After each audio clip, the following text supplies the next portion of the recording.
cloud gray, oh, the wind doth howl and the trees do sway. Mornings like this, I want to lay in my bed all day.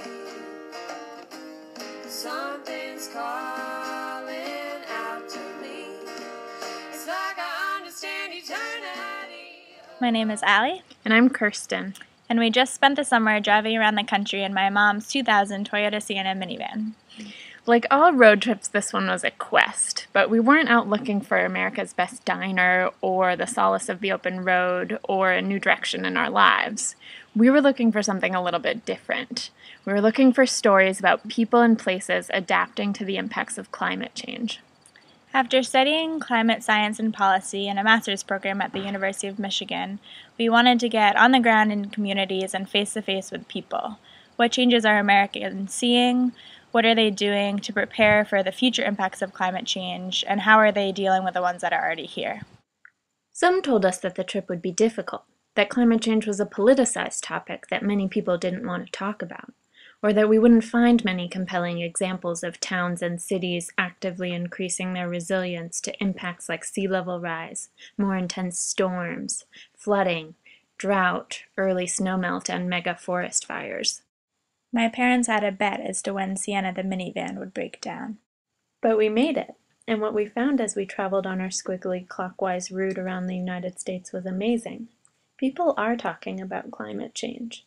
We found projects all over the country that help communities build resilience. These projects were being implemented for many different reasons: to save money, to revitalize urban areas, to rebuild better after a natural disaster. But from Cuttingsville, Vermont, to Baltimore, Maryland, to Tucson, Arizona, to Johnston, Iowa, climate change is often one of the drivers for action.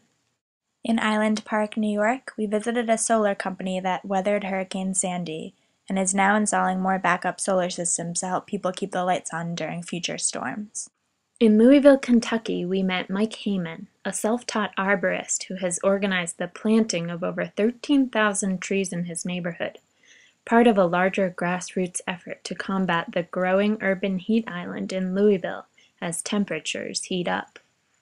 On St. Helena Island in South Carolina, we met Queen Quet, the head of state of the Gullah Geechee Nation, who advocates for minimized coastal development to protect the Gullah Geechee culture while also making the island more resilient to storms and sea level rise. In Camilla, Georgia, we spent the day with Casey Cox, a 21-year-old sixth-generation Georgian who is educating other farmers about variable rate irrigation, a GPS-based irrigation system that saves water, energy, and money and buffers against the impacts of drought. In New Orleans, Louisiana, we met with Evacueteer, a nonprofit that is using art to mark evacuation spots around the city and trains volunteers that are at the ready to help people get out quickly during the next hurricane. In Denver, Colorado, we learned about a new partnership between Denver Water and the Forest Service to thin and manage forests in key watersheds, reducing the risk of the mega forest fires that send sediment and debris into important water sources. And on the Olympic Peninsula in Washington, we saw how shellfish hatcheries are now pumping extra sodium carbonate into their tanks in order to keep oyster larvae alive as the ocean acidifies. There was an aspect to the road trip that was depressing. We visited some places that are changing very quickly and experiencing unprecedented loss.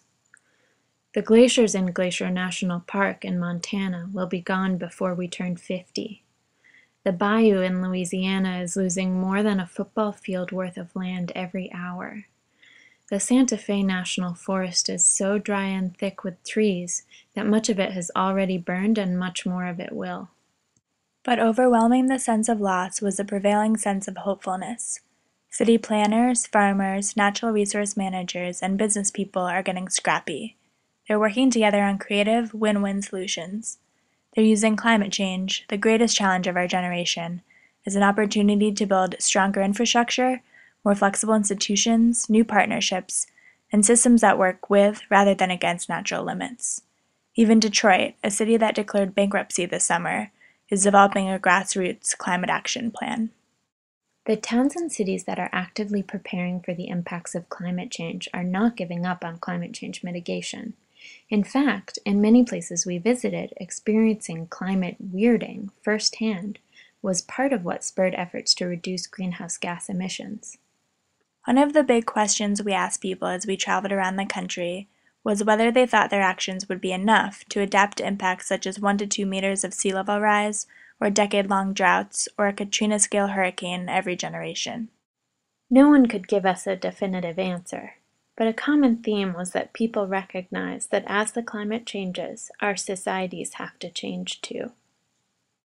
The people we met this summer are a testament to the idea that change can be transformative rather than catastrophic, just rather than unjust, and proactive rather than reactive.